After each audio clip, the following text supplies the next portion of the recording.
Hello बच्चों, 6 to 8 के बच्चों के लिए मैं साइंस का टॉपिक लेकर आई हूँ। साइंस से रिलेटेड ये सब टॉपिक है और मैं सोच रही हूँ कि साइंस की भी कुछ क्लास ले लिया जाए और साथ में मैथ्स के क्लास भी मेरे चलते हैं मेरे चैनल पे, तो मैथ्स के क्लास को भी आप फॉलो करिए और साथ में साइंस के क्लास को भी आप देख सकते हैं। स्पेशली 6 to 8 के बच्चों के लिए, ये 6 to 8 लेवल के बच्चों के लिए ये पढ़ाया जा रहा है, लेकिन ये बेस है तो आगे यूपीएससी बीपीएससी वाले भी इसको देख सकते हैं और अपना बेसिक मजबूत कर सकते हैं। तो यहाँ हम शुरू करते हैं। पहला टॉपिक है पोषण या न्यूट्रिशन। अब पोषण होता क्या है? पोषण जो है इसका मतलब है कि भोजन को अंदर लेना, भोजन को मतलब ग्रहण करना और उसका उपयोग करना। पोषण का अर्थ क्या हुआ? भोजन तो सभी लोग लेते हैं और सारे जीव जो है भोजन ग्रहण करते हैं, तो भोजन को ग्रहण करना तथा उसका उपयोग करना, उसका यूज कर लेना, उसका उपयोग करना, यही पोषण कहलाता है। और उस उपयोग से हमें ऊर्जा मिलती है और बहुत कुछ मिलता है, तो उसी चीजों को हमें यहाँ पढ़ना है।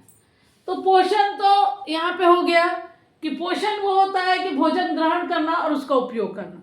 तो हम लोग जो भोजन खाते हैं उसके क्या क्या घटक होते हैं, भोजन के हम घटक देखेंगे यहाँ पे। संघटक या भोजन के घटक बोल सकते हैं हम इसको। तो भोजन के मुख्य रूप से 5 घटक होते हैं। कितने घटक होते हैं?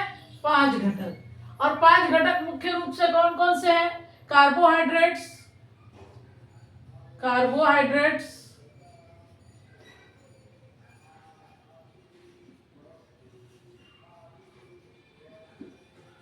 कार्बोहाइड्रेट,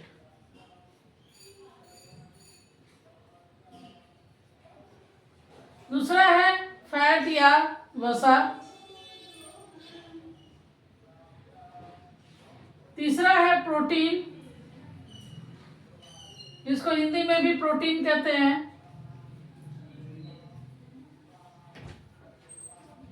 चौथा इंपॉर्टेंट आपका घटक है, विटामिन। बहुत टाइप के विटामिन होते हैं जिसको डिटेल में हम बाद में पढ़ेंगे। विटामिन, उसके बाद आता है आपका मिनरल्स,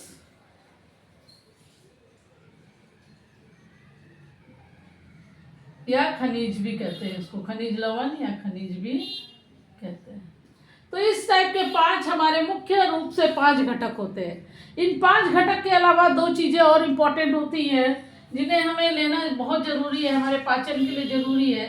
एक तो होता है आपका फाइबर्स और दूसरा होता है वाटर। ये इसमें ऐड करना पड़ता है। ये नहीं ऐड करेंगे तो हमारा पाचन और हमारा शरीर सही से सुचारू रूप से काम नहीं कर पाएगा। अब हम यहाँ पे देखते हैं ये कार्बोहाइड्रेट के स्रोत क्या है। आपको पहले हम ये 5 घटक याद कर लेंगे कि मुख्य हमारे 5 घटक ये हैं जिनको हम भोजन में लेते हैं और इसके स्रोत क्या है।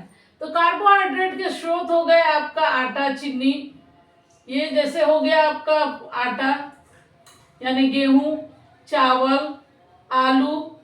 2-4 आप लोग याद रख लोगे, 2-4 पॉइंट्स याद रख लोगे। ये सब है हमारा कार्बोहाइड्रेट्स के स्रोत, सोर्स ऑफ कार्बोहाइड्रेट, सोर्स या स्रोत कहेंगे इसको। तो ये हमें कार्बोहाइड्रेट किससे मिलता है? आटा से, चावल से, आलू से, इन सब से हमें कार्बोहाइड्रेट मिल जाता है, चीनी से, ऐसे बहुत सी चीज़ों से हमें कार्बोहाइड्रेट मिल जाता है। और कार्बोहाइड्रेट अच्छी खासी मात्रा में हम लोग खाते हैं, खासकर इंडिया के लोग। और हमें ये कार्बोहाइड्रेट देता क्या है? आखिर कार्बोहाइड्रेट हम लेते हैं तो उससे मिलता क्या है? तो हमें ऊर्जा मिलती है। कार्बोहाइड्रेट से क्या मिलती है? एनर्जी मिलती है या ऊर्जा मिलती है काम कर। अब ऊर्जा होता क्या है? ऊर्जा, काम करने की शक्ति को हम ऊर्जा या एनर्जी कहते हैं। तो ये खाने से हमें ऊर्जा मिलेगी। अगर जिस दिन हम ये नहीं खा पाते हैं उस दिन सुस्त रहते हैं, ये काम करने का मन नहीं करता है, तो हम कार्बोहाइड्रेट जिस दिन लेंगे उस दिन हमें ऊर्जा मिलेगी, यानी कार्बोहाइड्रेट्स हमारे लिए बहुत जरूरी है। अब जिम जो करते हैं खासकर वो कार्बोहाइड्रेट्स ज़्यादा से ज़्यादा उनको लेना चाहिए, उनको ज़्यादा एनर्जी की ज़रूरत होती है क्योंकि जिम जाने में मसल्स का एक्सरसाइज होता है जिसमें ऊर्जा की ज़रूरत पड़ेगी। दूसरा है फैट्स या वसा, ये हमें मिलेगा ऑयल यानी तेल, बटर, मक्खन, घी, इन सब चीज़ों में हमें काजू, किशमिश, ड्राई फ्रूट्स, इन सब में हमको मिलेगा फैट्स, वसा। लेकिन ये वसा के बारे में मतलब वसा देता क्या है, ये भी एक्स्ट्रा एनर्जी देता है।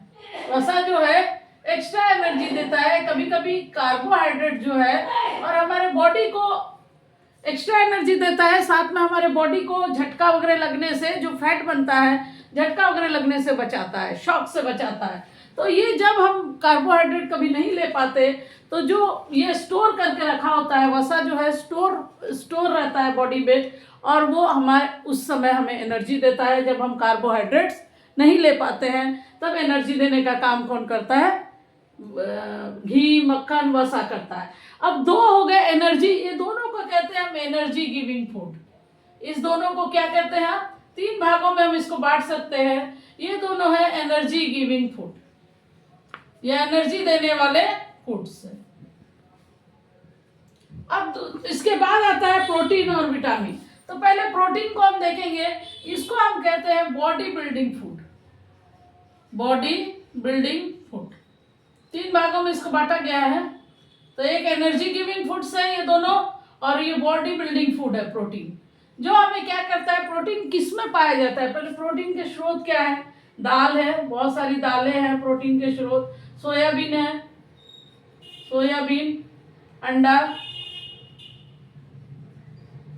ये सब प्रोटीन के स्रोत हैं जो हमें प्रोटीन देते हैं। और प्रोटीन क्या करता है, बॉडी को बनाता है। आपके बाल प्रोटीन से बनते हैं, नाखून प्रोटीन से बनता है। तो हमारे बॉडी को ग्रोथ देने का काम या वृद्धि होने का काम ये प्रोटीन करता है। यानी आपकी बॉडी बढ़ती है, आपकी बॉडी, शरीर ग्रोथ करता है, किसकी वजह से, प्रोटीन की वजह से।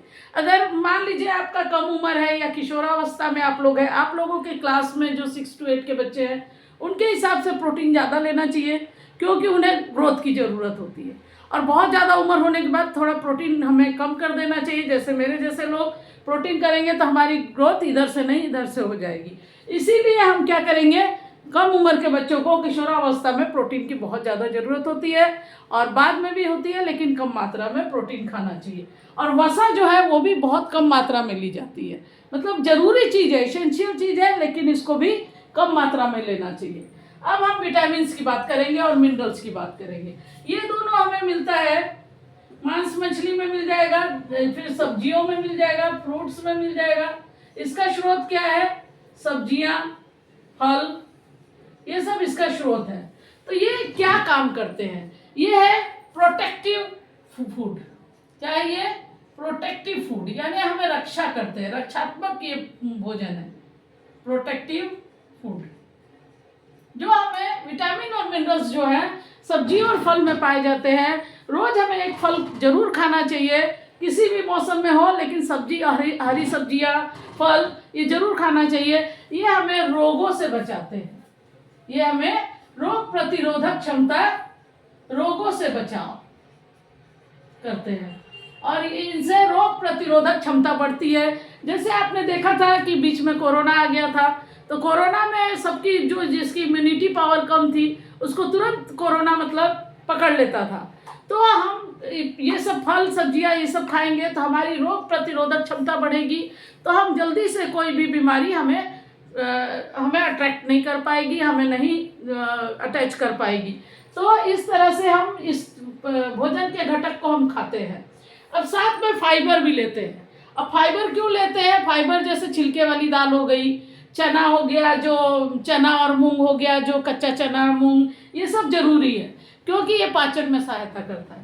साथ में पानी है, पानी शरीर के बॉडी का टेम्परेचर मेंटेनेंस रखता है, शरीर का टेम्परेचर जो तापमान है वो ज़्यादा गर्म नहीं होने देता है, तो मेंटेन करके रखता है, साथ में पाचन में भी सहायता करता है। तो इस तरह से आज हमने पढ़ा न्यूट्रिशन, और न्यूट्रिशन के टाइप नेक्स्ट वीडियो में पढ़ेंगे या अगले वीडियो में पढ़ेंगे। हम न्यूट्रिशन के टाइप्स भी पढ़ेंगे, किस किस टाइप से पोषण होता है। लेकिन आज हमने पढ़ा भोजन के क्या क्या घटक है, कहाँ से वो मिलता है और उसके क्या कार्य हैं। Thank you. अगर साइंस के टॉपिक आपको अच्छे लगते हैं, इस तरह से बहुत से टॉपिक है जिसको हम लेकर आएंगे खासकर 6 to 8 के बच्चों के लिए। तो अगर ये टॉपिक आपको पसंद आता है तो आप कमेंट करें, तब आगे मैं इसको साइंस को भी कंटिन्यू करूंगी, नहीं तो शायद मुझे मैथ्स ही पढ़ाना पड़ेगा। तो इस तरह से आप कमेंट कर दीजिए एक बार कि आपको अच्छा लग रहा है, तो और भी टॉपिक इस पर लेकर आएंगे। चैनल को सब्सक्राइब कीजिए और लाइक कीजिए।